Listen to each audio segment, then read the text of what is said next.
to your operation after you contact us, and we'll identify priority resource concerns. So when I say resource concerns, I'm talking about soil, water, animal, plant, air, and energy. In my team, we deal a lot with animal, so livestock production limitations, like you don't have enough forage, you don't have a good distribution of water for your livestock. We also deal a lot with the resource concern of plant health and productivity. That falls under your feed and forage balance. And then we're also looking at a lot of soil health and soil erosion issues on our croplands. So what does financial assistance look like with us? So like I said, you would contact your local NRCS office and ask for an evaluation, a field visit, basically. And we would meet you out and talk about your objectives and goals and any concerns you have with your whatever operation, what kind of operation you have. And then we'll work with you to develop well, let me back up. We'll identify those resource concerns that we could address and try to mitigate. And then we would develop alternatives and what we call a conservation plan with you. And you would choose the different mitigation practices. So, for example, let's say you have a ranching operation and you need some cross fence or better water distribution for your livestock. So we would give you a conservation plan with things like a trough and a storage and livestock pipeline and possibly a well. Um, and that would be part of your conservation plan. And then if you did want to go forward with the financial assistance, our programs are competitive. So you would be ranked with everyone in my team as well. We have a bunch of different fund pools, so you would be ranked in different fund pools, competing because we don't have enough money to fund everyone. Um, and then the state office goes through and picks who ranks the highest and goes down the list, and then we turn it into a contract. So that's the quick version of how financial assistance works. There's a lot of little stuff in between. I don't want to get into the nitty gritty though. It'd be too much. So let's talk about what financial assistance we offer. So we have our EQIP program, which is what most people have heard of. That stands for Environmental Quality Incentives Program. We have our CSP, which is Conservation Stewardship Program, and we also have one called Regional Conservation Partnership Program, and I'll explain these a little bit more in the following slides. So EQIP is our biggest program. It's the one we spend the most money on. Like I said earlier, it provides technical and financial assistance to agricultural producers. And we're addressing resource concerns like conserving ground and surface water. We do that with irrigation efficiency, increase soil health, reduce soil erosion. We can improve or create wildlife habitat. We can mitigate against drought and increasing weather volatility, improve livestock health, and improve plant productivity. So they're mainly structural practices. And when I say structural, I mean any infrastructure that you need to add to your operation. So examples would be, like I said earlier, this would be a watering system that we contracted and helped someone put in. So there's a well here. There's also a solar pump, a storage unit. There's some livestock pipeline going from that storage unit over to a tire trough. So this is a typical application and contract that we have on our rangeland. We can also help with cross fencing. Some cases we can do boundary fencing, but I typically say no until I look into it's an individual, it's a case by case thing. So this cross fencing is really helpful if you're going to try to do some prescribed grazing and rest rotation, so you can rest some areas and let the plants come back and not get overgrazed. And that will help with a lot of things, not just your feed and forage. It can help with soil health and climate resiliency.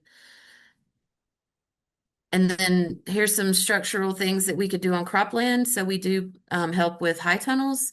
And it looks like here we're putting in some micro irrigation and they're planting the high tunnels you do have to plant into the ground. We do quite a bit of these to extend the growing season for folks. Just wanted to give you an idea. So in New Mexico, the top five EQIP practices, which are these conservation practices, is what we call them for fiscal year 25. So at the top, we had sprinkler systems. So this means we paid the most out for sprinkler systems. Underneath that, brush management. So that would be treating invasives or pervasive species. So up here, your sagebrush. We also can help out with the um, I'm blanking, salt cedar and the Russian olive. We do have some forested areas in our team and across the state, so we can do forest stand improvement, which would be like thinning to mitigate wildfire. Like I said, fence, and then irrigation pipeline is a big one. This is for the whole state. This isn't necessarily just for our area. I would say we still do a lot of sprinkler systems in this area to mitigate source water and surface water depletion. So we make sprinkler systems more efficient for folks. Um, and then, so next, this is our conservation stewardship program. So this program is intended to encourage folks to like continue stewardship on their operation. And usually it's an operation that has already, they've maybe already had an equip contract with us, or they come to us and they already have all their infrastructure in place. So this would be bringing their operation to the next level of conservation.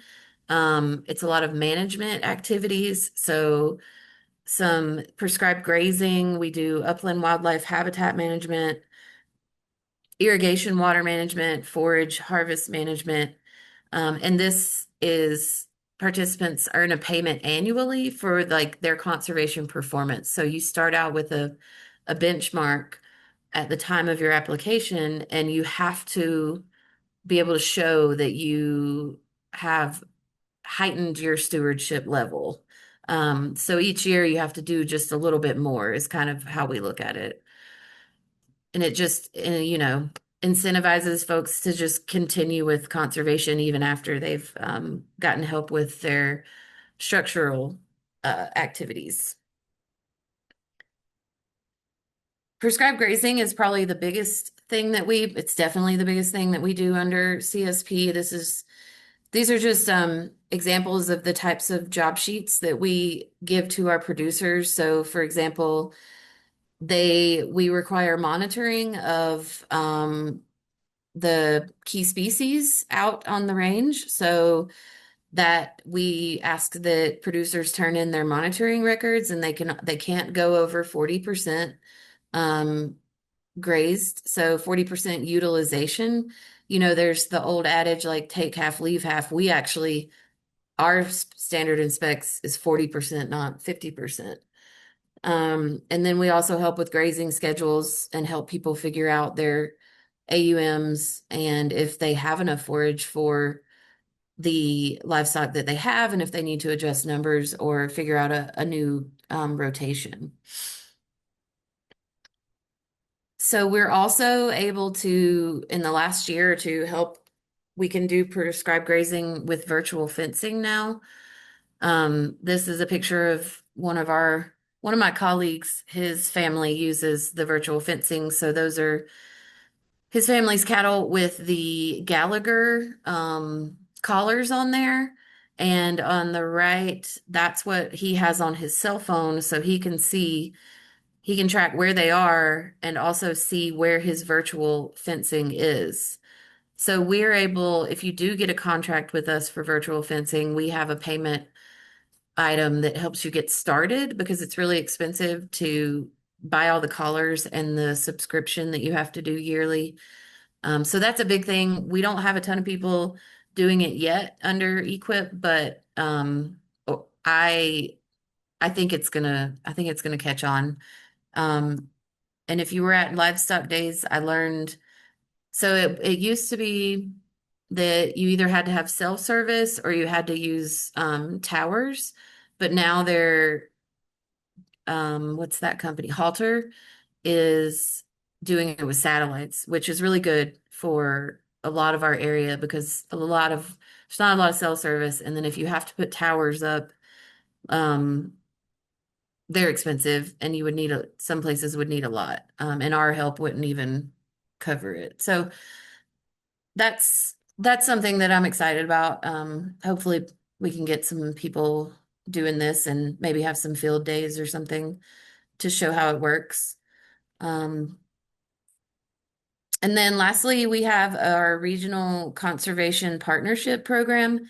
This is more, like it says, a regional program, so it requires a sponsor. So, for example, in San Juan County, we have RCPP, and it's for the treatment of non-native phreatophytes. So the San Juan Soil and Water Conservation District wrote up a proposal and came to us and said, we'd like to partner with y'all to treat all of these non-natives in this region. And they designated a region where it's a big issue.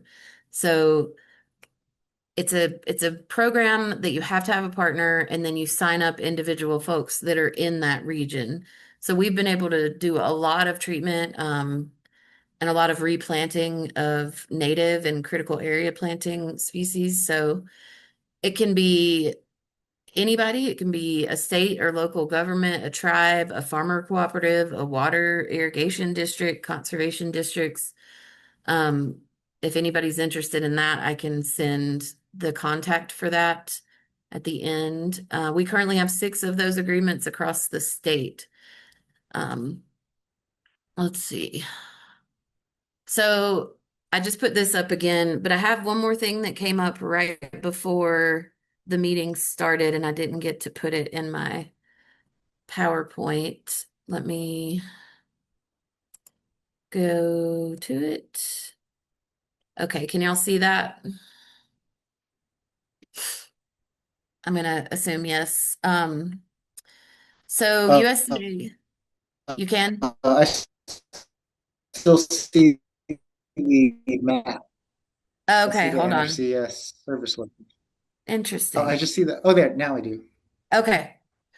So this is another thing that might be good for NMSU because it's more grant money, but USDA announced today the availability of 60 million for our conservation innovation grants. So this is kind of like another program where you need a sponsor and a partner, but they're looking for technologies that would further resource conservation on private lands. Um, so new tools or approaches or practices. Sometimes there are um, outreach categories in here. I don't know if there are this year, but just something to look into. I haven't gotten a ton of information on it yet. I can pass that along when I get some more. Okay, so and that's something where you would apply at our state office. So you would work with someone out of our state office for that. Um, I guess I can open it up for questions now.